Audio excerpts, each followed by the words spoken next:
অহা মাৰ্চ মাহৰ ভিতৰত কমতাপুৰ স্বায়ত্তশাসিত পৰিষদৰ নিৰ্বাচন অনুষ্ঠিত কৰিব পৰা যাব বুলি মন্তব্য কৰিছে পৰিষদখনৰ মুখ্য কাৰ্যবাহী পাৰিষদ গকুল বৰ্মনে।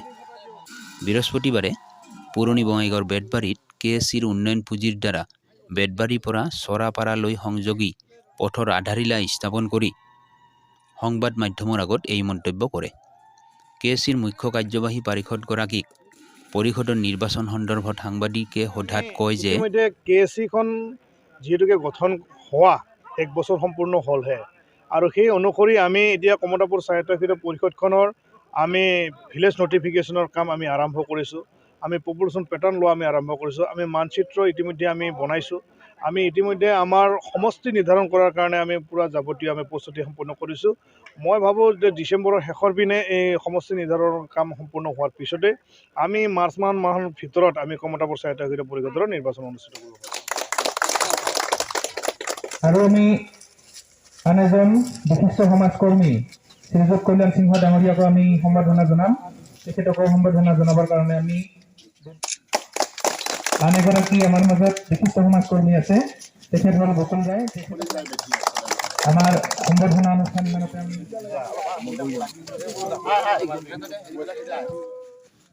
আমাৰ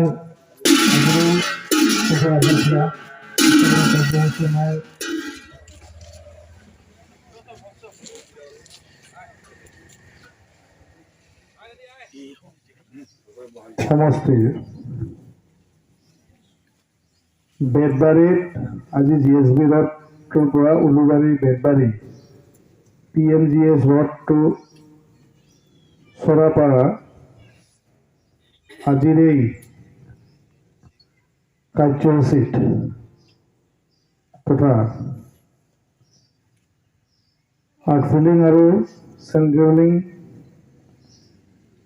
আধাৰশিলা উন্মোচনী শুভ কাৰ্যসূচীত উপস্থিত থকা পৰম শ্ৰদ্ধাৰ এই অঞ্চলৰ সন্মানীয় মঞ্চত থকা গণ্যমান্য বয়োজ্যেষ্ঠ ব্যক্তিসকল, মোৰ শ্ৰদ্ধাৰ বয়োজ্যেষ্ঠ ব্যক্তিসকল, আই মাতৃতুল্য আৰু লগতে উপস্থিত থকা মোৰ মৰমৰ শ্ৰদ্ধা কমতাপুৰ স্বায়ত্তশাসিত পৰিষদ এখন কাৰণে এই কাউন্সিলখনক অসম চৰকাৰৰ তৰফৰ পৰা আমাক সুকীয়াকৈ বাজেট প্ৰদান কৰে। ইমান দিনে এই অঞ্চলত বিধানসভা বিধায়কক দেখিছে, ইমান সময় আপোনালোকে এই অঞ্চলবিলাকত পঞ্চায়তৰ সভাপতি মেম্বাৰক দেখিছে বা আমাৰ এই অঞ্চলত সাংসদো দেখিছে, কিন্তু নতুনকৈ এতিয়া আমাৰ এই কমতাপুৰ স্বায়ত্তশাসিত পৰিষদৰ অধ্যুষিত অঞ্চলত এতিয়া আপোনালোকে কমতাপুৰ স্বায়ত্তশাসিত পৰিষদৰ মুখ্য কাৰ্যবাহী পৰিষদ দেখিবলৈ পাব, কাৰ্যবাহী পৰিষদসকলক দেখিবলৈ পাব, সাধাৰণ সদস্যসকলক দেখিবলৈ পাব আৰু আমাৰ এটা কাৰ্যালয়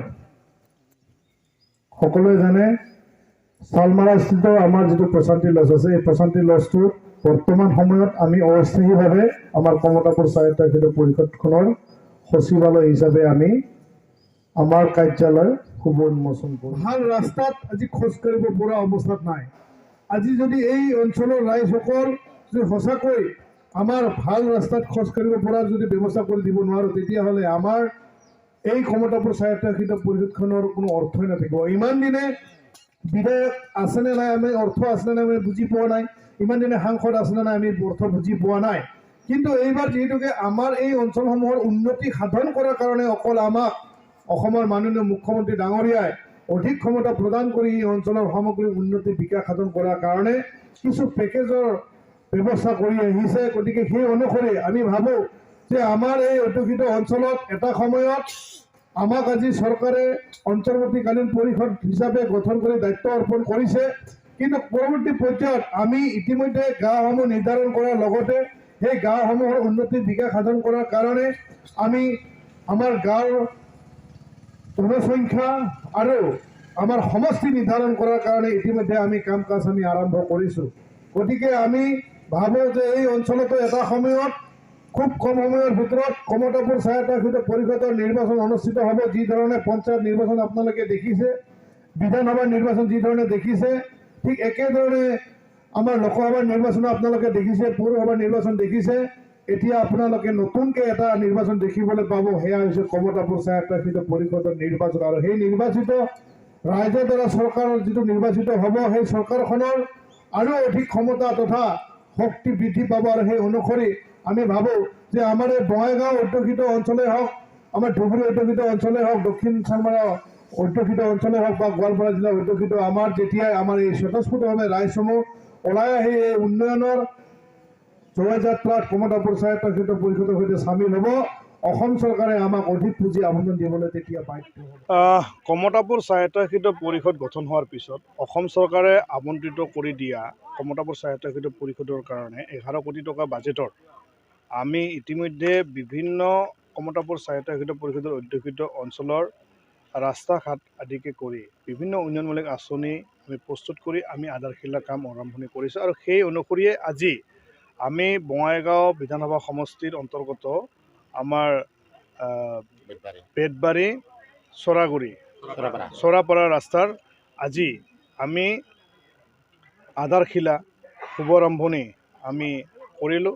আৰু এই ৰাস্তাটো নিৰ্মাণ কৰাৰ কাৰণে 10 লাখ টকা আমি কমতাপুৰ স্বায়ত্তশাসিত পৰিষদৰ তৰফৰ পৰা আমি আবণ্টিত কৰিছিলোঁ। আৰু সেই অনুসৰি আমি এখন কনষ্ট্ৰাকশ্যন কমিটি বনাই দিছোঁ। আৰু কনষ্ট্ৰাকশ্যন কমিটিখনিয়ে আজি ৰাইজৰ যি ৰাজহুৱা সমস্যা হিচাপে এটি পথ আমাক নিৰ্ধাৰিত কৰি দিছিলে। আৰু সেই অনুসৰি আমি এই পথটিৰ কাৰণে আমি 10 লাখ টকা আমি আৰ্থিক অনুদান প্ৰদান কৰি ইয়াৰ যিটো ৰাস্তাটোৰ যাতায়াতৰ সুব্যৱস্থা কৰাৰ কাৰণে আমি প্ৰথম পদক্ষেপ গ্ৰহণ কৰিছোঁ। আমি অনাগত দিনত এই পথটিক পকীকৰণ কথা আমি চিন্তা চৰ্চা কৰি আহিছোঁ। বা আমাৰ কমতাপুৰ স্বায়ত্তশাসিত পৰিষদৰ বহু অধ্যুষিত অঞ্চলত মই ঘূৰি ফুৰি দেখিছোঁ যে এতিয়ালৈকে বহু ৰাস্তা ঘাটকে আদি কৰি বিভিন্ন ধৰণৰ উন্নয়নমূলক কামৰ পৰা আমাৰ এই অধ্যুষিত অঞ্চলৰ ৰাইজ সম্পূৰ্ণভাৱে বিচ্ছিন্ন হৈ আছে।